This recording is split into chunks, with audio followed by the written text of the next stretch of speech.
Hello friends, welcome back to Ahana cakes and vlog YouTube channel. நம்ம சேனலில் cake ரிலேட்டடான videos நிறைய போட்டுக்கிட்டுருக்கோம். முக்கியமாக பிகினர்ஸ்க்கு தேவையான டிப்ஸ் அண்ட் ட்ரிக்ஸு, அதுக்கப்புறம் எப்படி நம்ம பேக்கிங் பண்ணுறது அப்படின்னு பிகினிங் ஸ்டேஜ்லேருந்து நான் எல்லாருக்கும் சொல்லி காட்ட போகிறோம்.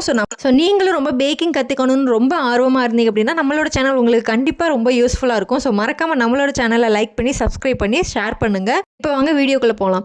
நம்ம இப்போ பார்க்க போகிறது பேசிக்லேருந்து தான் ஸ்டார்ட் பண்ண போகிறோம். நம்ம இன்றைக்கி ஐசிங் சுகர், கேக்குக்கு தேவையான ஐசிங் சுகர் நம்ம யூஸ் பண்ணுவோம் இல்லையா? ஸோ அது நம்ம எப்படி ஹோம்மேடாக வீட்டிலே ரெடி பண்ணுறது அப்படின்றத இன்றைக்கி நான் உங்களுக்கு சொல்லி காட்ட போகிறேன். பிகினர்ஸ்க்கு ஐசிங் சுகர்னால் என்னென்னு தெரியாமல் இருக்கும். அது ஐசிங் சுகர் எதுக்கெல்லாம் யூசேஜ் அப்படின்னு இந்த வீடியோவில் நான் தெளிவாக சொல்லியிருக்கேன். ஸோ மறக்காமல் நம்ம சேனலை ஸ்கிப் பண்ணாமல் பாருங்கள். ஸோ உங்களுக்கு எல்லாமே தெளிவாக நான் வீடியோவுக்கு பின்னாடி எண்டு வரைக்கும் சொல்லியிருக்கேன். ஸ்கிப் பண்ணிங்க அப்படின்னா உங்களுக்கு இடையிலே புரியாது.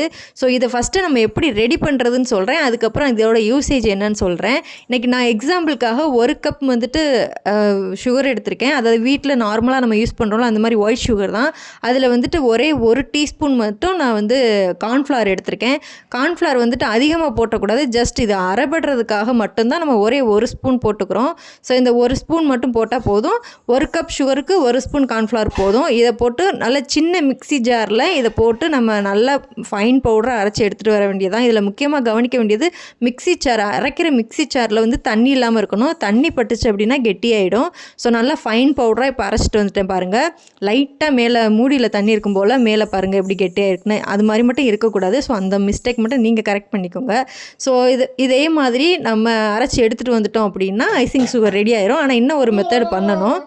இதை டேரெக்டாக யூஸ் பண்ணிக்கலாம். ஆனால் இதில் இருக்கிற ஒரே ஒரு ட்ராபேக் என்னென்னா ரொம்ப மைன்யூட்டாலாம் இது அரையாது. இதுலேயும் சின்ன சின்ன கிறிஸ்டல் சுகர்லாம் அரையாமல் கிடக்கும். இதை நம்ம ப்ரௌனிக்கு கண்டிப்பாக பவுடர் பண்ண சுகர் தான் யூஸ் பண்ணுவோம். விப்பிங் க்ரீமுக்கும் நம்ம பவுடர் பண்ண சுகர் தான் யூஸ் பண்ணுவோம்.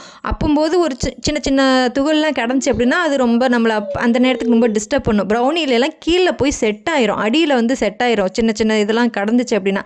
அதனால உரடையை வச்சு அதனால நம்ம ஒரு 3-4 பேட்சாக இதை நல்லா ஜலிச்சு எடுத்துக்கிட்டால் உங்களுக்கு அதில் உள்ள கிறிஸ்டல்ஸ்லாம் வர்றது உங்களுக்கு நல்லாவே தெரியும். உங்களுக்கு ஒரு பிளேட்டில் கூட நான் மாற்றி காட்டுறேன் பாருங்கள். அதில் எவ்வளோ துகள் இருக்குது அப்படின்னு சொல்லிட்டு பாருங்கள். ஸோ இதுக்காக தான் நான் மெயினாக அவங்கள ஜலிச்சிக்க சொன்னேன். இதில் இன்னொரு விஷயம் என்னென்னா, அந்த நம்ம ஜல்லடையை ஈரம் இல்லாமல் பார்த்துக்கணும். ஃபுல்லாக ட்ரையாக இருக்கணும். ஸோ அப்போ தான் நமக்கு அந்த சுகர் நல்லா பவுடராக நான் ஜலிச்சு வரும். இல்லைன்னா அது அப்படியே ஒட்டிக்கும். அந்த ஜல்லடையிலே நமக்கு அந்த சுகர் ஃபுல்லாக ஒட்டிக்கும். ஸோ அதை நல்லா பார்த்துக்கோங்க. இல்லைன்னா கொஞ்சம் கெட்டி ஆகிறதுக்கான வாய்ப்பும் இருக்குது. நமக்கு பர்ஃபெக்டாக கிடைக்கணும் அப்படின்னா நல்லா ட்ரையாக இருக்கணும் இது அறுப்பு. ஸோ அதை மட்டும் நல்லா பார்த்துக்கோங்க. இதில் நம்ம 3 பேட்சாக மாற்றி நான் இந்த சுகரை உங்களுக்கு சலிச்சு காட்டுறேன். அப்படியே மட்டும் சேர்க்காதீங்க. சேர்க்கறதுனால சேர்க்கலாம். பட் உங்களுக்கு பர்ஃபெக்டாக கிடைக்கணும், கடையில் விற்கிற மாதிரி ஐசிங் சுகர் கிடைக்கணும் அப்படின்னா கண்டிப்பாக நீங்கள் பவுடர் பண்ண சுகரை இந்த மாதிரி நல்லா ஜலிச்சு எடுத்துக்கோங்க. ஏன்னா அதில் கிறிஸ்டல்ஸ்லாம் எத்தனை பேட்ச் நம்ம ஜலிச்சாலும் உங்களுக்கு அத்தனையிலையுமே அந்த சுகர்ஸ் வருது பாருங்கள். இதுக்காக தான் நான் சொல்கிறது. ஸோ ஃபுல்லாக இதுக்கப்புறம் ஜலிச்சதுக்கப்புறம் உங்களுக்கு பர்ஃபெக்டாக ஒரு ஐசிங் சுகர் ரெடி பண்ணிடலாம். இப்போ நான் லாஸ்ட் பேட்ச் உங்களுக்கு இதில் சலிச்சு காட்டுறேன் பாருங்கள். இதுலேயுமே கண்டிப்பாக ஒரு துகள் வரும். ஸோ அதனால தான் நான் உங்களுக்கு பேட்சாக உங்களுக்கு பிரித்து காட்டுறேன். ஸோ எதனால் இதை நான் இவ்வளோ டீட்டெயிலாக சொல்கிறேன் அப்படின்னா, நம்ம ஐசிங் சுகர் கடையில் வாங்குகிற ஐசிங் சுகர் ஒரு எதுவுமே இல்லாமல் லைட் அப்படி அமுல் மாவு மாதிரி அவ்வளோ ஒரு சாஃப்டாக இருக்கும். ஸோ நம்ம வீட்டில் யூஸ் பண்ணுறோம் அப்படின்ற பேரில் அப்படியே யூஸ் பண்ணிடுறாங்க. அது அரைச்சிட்டு பார்க்கும்போது நமக்கு அப்படி தான் இருக்கும். நார்மலாக பவுடரான சுகர் மாதிரி தான் இருக்கும். ஆனால் நீங்கள் இந்த மாதிரி ஜலிச்சு பார்த்தா தான் உங்களுக்கு தெரியும் அதுலேயும் எவ்வளோ கிடைக்குது அப்படின்னு, அதுலேயும் எவ்வளோ சுகர்ஸ்லாம் இருக்குது அப்படின்னு உங்களுக்கு தெரியும். அதனால தான் உங்களுக்கு இந்த மெத்தடை சொல்கிறேன். நான் என்னோடய எக்ஸ்பீரியன்ஸில் நான் என்ன பண்ணுறேன் அப்படின்றது தான் நான் சேனலில் சொல்லிகிட்ருக்கேன். அதனால இந்த வீடியோ மெத்தடை நான் உங்களுக்கு சொல்லி கட்டியிருக்கேன். இப்போ பாருங்கள், பர்ஃபெக்டாக நமக்கு ரெடி ஆயிடுச்சு. அந்த சுகர் ஃபுல்லாக தனியாக எடுத்தாச்சு. இப்போ இந்த கப்பில் இருக்கிற அந்த பவுலில் இருக்கிற உங்களுக்கு சுகரோட டிஃப்ரென்ஸ் நல்லா புரியும். நான் எடுத்து காட்டுறேன் பாருங்கள். அவ்வளோ ஒரு பார்த்தாலே ரொம்ப பியூராக ஒரு அமுல் மாவு மாதிரி இருக்கும். நான் கையில் எடுத்து காட்டுறேன் பாருங்கள். அவ்வளோ ஒரு சாஃப்டாக இருக்கும். ஏன்னா உங்களுக்கு பார்த்தாலே தெரியும் எல்லா சுகர்ஸ்லேயும் உள்ள கிறிஸ்டல்ஸ் எல்லாம் எடுத்துகிட்டு வெறும் பவுடர் சுகர் மட்டும் இப்போ உங்களுக்கு காமிச்சிருக்கேன். இப்போ இது எதுக்காகலாம் யூசேஜ் அப்படின்னு சொல்லிட்டு பார்த்தீங்கன்னா, நம்ம விப்பிங் க்ரீம் பீட் பண்ணும்போது விப்பிங் க்ரீம் ஒரு கண்டிப்பாக நம்ம சுகர் ஆட் பண்ணுவோம். அதில் கிறிஸ்டல் சுகர் ஆட் பண்ணக்கூடாது. பவுடர் பண்ண சுகர் மட்டும்தான் ஆட் பண்ணணும் விப்பிங் க்ரீமை பொறுத்த வரைக்கும்.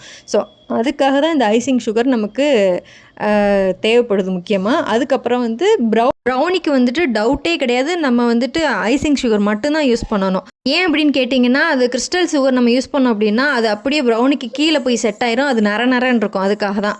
தேவைப்பட்டா நம்ம வந்து ஸ்பாஞ்சுக்கு வந்துட்டு பவுடர் சுகரும் யூஸ் பண்ணலாம். கிறிஸ்டல் சுகரும் யூஸ் பண்ணலாம். விப்பிங் க்ரீம் எப்படி பீட் பண்ணுறதுன்னு ஆல்ரெடி நான் வீடியோ போட்டிருக்கேன். உங்களுக்கு டிஸ்கிரிப்ஷன்லேயும் லிங்க் கொடுக்குறேன். ஐகார்ட்லேயும் உங்களுக்கு லிங்க் கொடுக்குறேன். ஸோ தேவைப்பட்டா பார்த்துக்கோங்க. இப்போ நம்ம வந்து ஐசிங் சுகரை எப்படி வந்துட்டு ஸ்டோர் பண்ணுறது அப்படின்னு சொல்கிறேன். ஒரு கண்டெய்னர் நல்லா ஏர்டைட் கண்டெய்னரில் வந்துட்டு நம்ம அந்த பவுட்ரு பண்ண சுகர் எல்லாம் போட்டு நல்லா டைட்டாக மூடி வச்சிடணும். ஏன்னா காற்று போச்சு அப்படின்னா அந்த சூடம் பார்த்துருக்கீங்க தெரியுமா, கட்டி சூடம்னு சொல்லுவாங்க. ஸோ அதே மாதிரி ஆகிடும் நம்மளோட சுகரு. ஸோ அதனால் இந்த மாதிரி நல்லா டைட்டான ஒரு ஏர்டைட் பாக்ஸில் போட்டு நல்லா க்ளோஸ் பண்ணிவிட்டு நீங்கள் வெளியிலே வச்சிடலாம். ஃப்ரிட்ஜில் வைக்க தேவை கிடையாது, வெளியிலே வச்சிடலாம். ஃப்ரிட்ஜில் வச்சுருந்தா கூட கெட்டியாகிறதுக்கு வாய்ப்பு இருக்குது.